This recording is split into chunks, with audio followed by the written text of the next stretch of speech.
Now I can see that home page in the exact manner that I selected. I can toggle back and forth between different home pages, depending either on my schedule, or if you have security privileges, then as an administrator, you can look at different home pages to see where a particular physician is, and I will go through each one of these windows shortly. A front desk homepage would look something like this, more customizable, more simple, because they would only need to look at daily schedule and patient status. Going back to the homepage that I had, Frank Lombardi, MD, Dr. Lombardi, pending, the first thing that you see on your screen is pending documents. Here, we facilitate all the documents that have not been yet signed off on, which is your progress notes or encounter forms, or your lab results that you have received but have not yet reviewed them or signed off on them. They will always come in your pending documents. This is like, in normal circumstances, a pending bucket where a nurse or where you put your charts and maybe review it later. If your workflow necessitates, or you are a physician who's used to doing reviewing the chart and signing off in the exam room, then you will be able to do that over here also by looking at what progress notes or which visits you have not yet signed off on. And signing off will eventually close the document, so that's why it would not be pending. Daily schedule and patient status allows you to see where your daily schedule is, where the patient is at a given moment in a given time, whether they are in process. So for example, if I select David Fletcher and this patient is checked in, all the front desk person has to do is click on check-in to make sure the patient is taken. And now you see that slowly and gradually we are eliminating the paper trail. The first paper trail that we eliminate is the paper signage sheet. Using this electronic health record check-in, you are now able to eliminate that. One integrated solution, that's the title of our presentation today.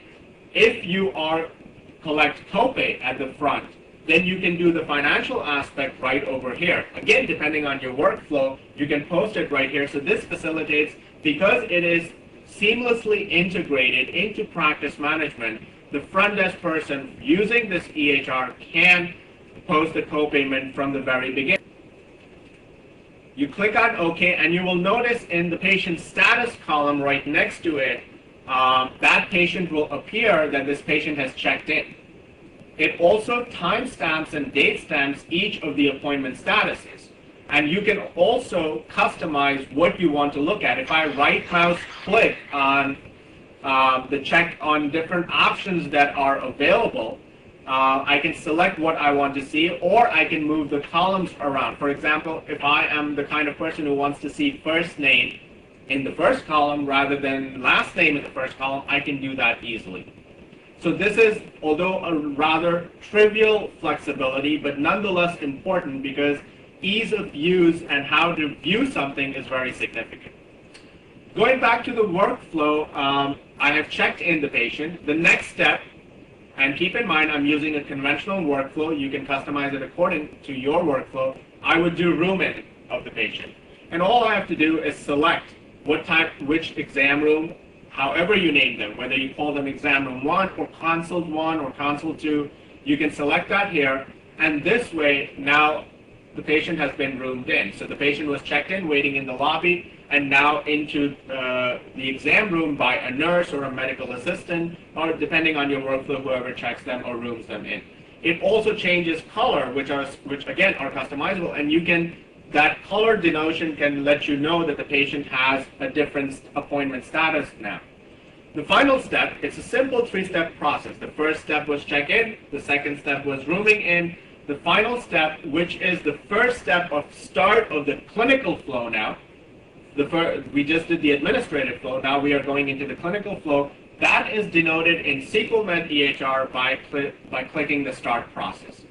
And here, the patient was scheduled for an office visit on an appointment scheduling level, whereas chief complaint, which has a more of a clinical basis, you now select that chief complaint. Let's say the patient came in with chest pain, and that is linked to an asthma template.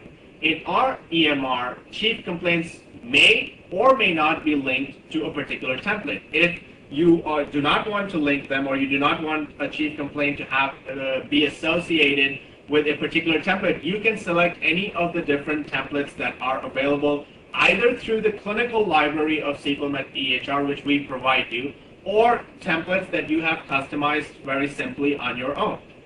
In this case, for demonstration, I will select this template, an asthma template, and if I know that this what type of E&M visit it is, whether it's a consult or office visit established, I can select that at this point, or I will also have an opportunity towards the end of my flow to select that, which will allow me to give the level of the visit, level 1, 2, 3, 4, or 5, based on my clinical documentation. So there is a built-in evaluation and management coder available in the system.